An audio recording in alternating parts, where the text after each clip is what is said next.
I'm John McHugh with sports. Ninth-ranked Penn State football is back to work, getting ready for Rutgers after a come-behind victory at Indiana on Saturday that was by no means easy. Penn State struggled throughout the first half and went into halftime tied at 14. The Lions' stagnant play continued into the third as Indiana came out and scored 10 unanswered points, putting Penn State in a 24-14 hole with 3 minutes left in the third. But the Lions turned it on, starting with their very next possession, and outscored the Hoosiers 31-7 in the game's final 16 minutes, capped by a scoop and score by Torrance Brown, making the final 45-31. The Nittany Lions are now on the verge of a very special year. Reporter Madeline Maggs puts the season into perspective and previews what could be next for the blue and white. To go, Penn State football was on the brink of another dismal season. The team was 2-2 with crushing losses to rivals Pitt and Michigan. A very important three-game homestand is coming up because I've always felt that with a young team, one of the first things a young team does on its road to success is win at home. And that's when you get to the Minnesota game. The offense wasn't clicking that well in the first half of the Minnesota game, and people were restless and I think a little bit frustrated.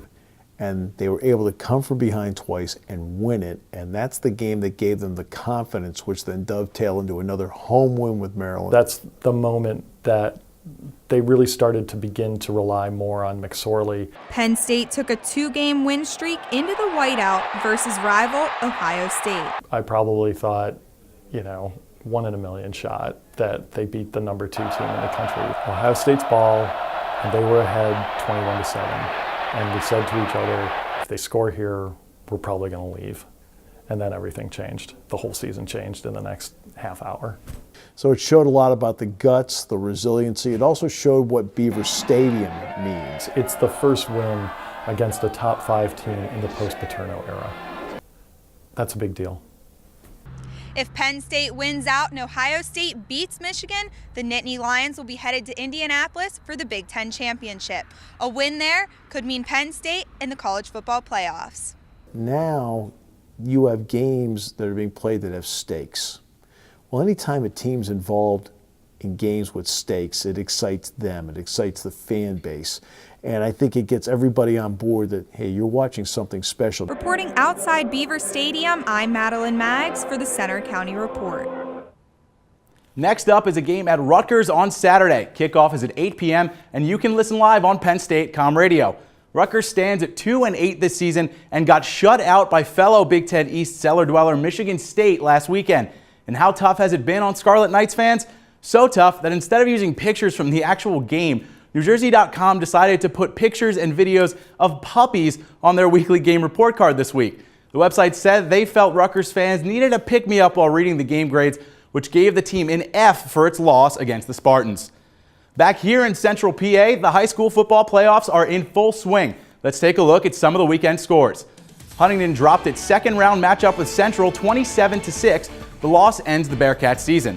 Juniata Valley fell flat against reigning 2-time single-A state champion Bishop Guilfoyle 58-0. Juniata Valley is now eliminated.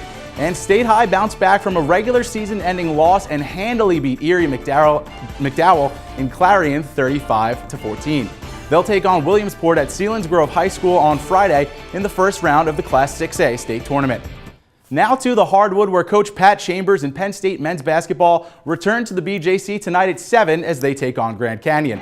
It was an up-and-down opening weekend for the Nittany Lions with games against Albany and Duquesne on Friday and Sunday. Friday night was ugly as Penn State dropped the season opener 87-81 to the Great Danes. One silver lining in that one was junior Shep Garner, who finished with a game-high 25 points. Sunday, however, was a totally different story as the Lions cruised to an 82-74 win over Duquesne. This time, it was the freshmen getting it done, as newcomers Tony Carr, Lamar Stevens, and Mike Watkins combined for 59 points.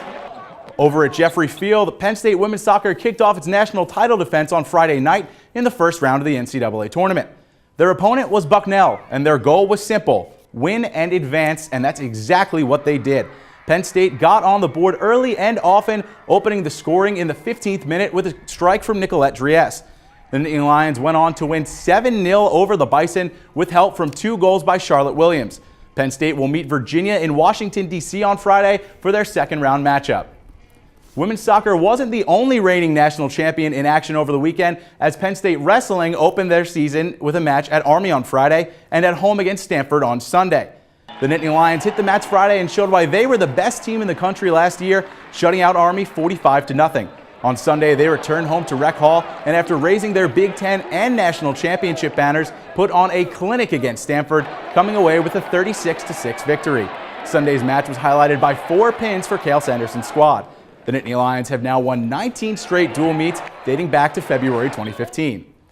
Penn State men's hockey is on a roll. The Nittany Lions are enjoying their best start in program history at 9-1-1. They're back in action later this week after sweeping Alaska Anchorage over the weekend. Reporter Bryce Zielinski was at Friday's game.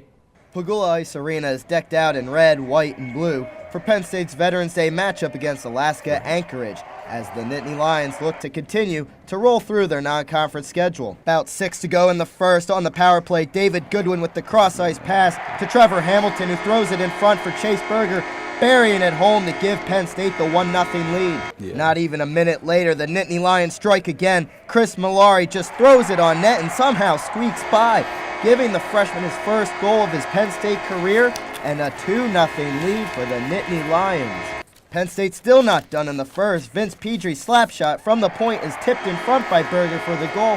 That's Berger's second of the period, and Penn State off and running with a commanding 3-0 lead. In the second period, Penn State trying to put Alaska home for good. Nate Susi on the breakaway gets hooked from behind.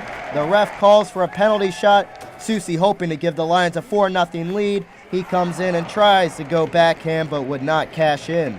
In the final seconds of the second period, a beautiful play from Dylan Richard to Dennis Smirnov over to Pedri, who has a wide open net and buries it home, saluting the crowd afterwards and giving Penn State that 4-0 lead. In the third, the Seawolves would get on the board on the power play. Niels Rygaard passes the puck over to Jarrett Brown, who goes top shelf on a falling Peyton Jones, cutting the deficit to 4-1. But the Nittany Lions answer right back. Ricky DeRosa getting a nice centering pass from Susi, who dekes out the goalie for their 5th goal of the night, making it 5-1. Penn State would go on to win by a score of 6-3 Friday night and would end up finishing the series Saturday with a 3-1 win.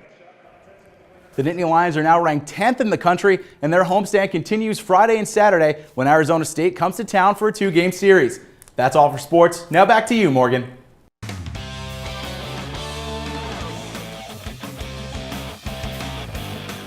I'm John McHugh with sports. It's been a year to remember for Penn State football as the 7th-ranked Nittany Lions notched their 10th win of the season on Saturday with a big win over Michigan State.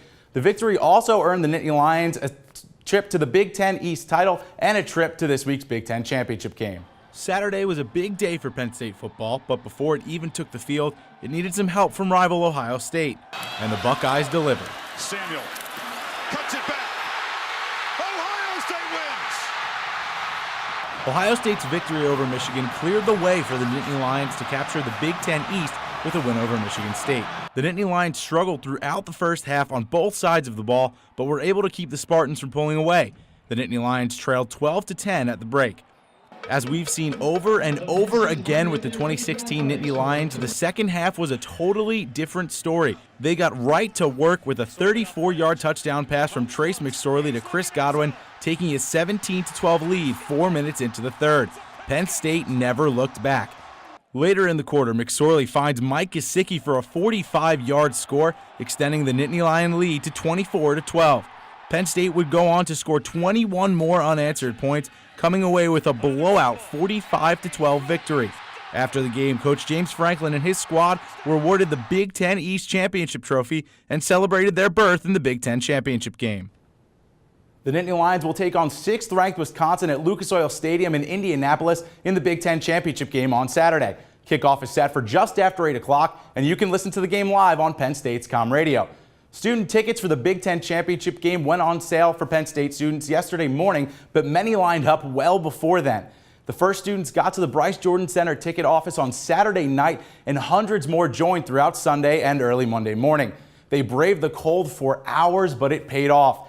Every student who waited in line got a ticket before the student allotment of 2,500 sold out. Those in line said going to a game like this is something they never expected. One of those things I wasn't expecting in my time here for us to actually be able to contend for a championship. So it's an unexpected thing that I'm just very grateful I'm going to have the opportunity to experience. Penn State's entire allotment for tickets for students, the Alumni Association, and the Nittany Lion Club was 10,000, and those tickets are sold out. There weren't even any left for a public sale. Now, football isn't the only Penn State sport grabbing national attention these days. Penn State men's hockey is also in the top 10 and rising. The Nittany Lions are ranked 6th in the USA Today poll and 7th in the U.S. College Hockey Online poll with an 11-1-1 record. Both of those rankings are the highest spots the team has ever held in its short history. The Nittany Lions take on their first conference opponent of the year this weekend when 20th ranked Michigan comes to Pagula Ice Arena for a 2-game series.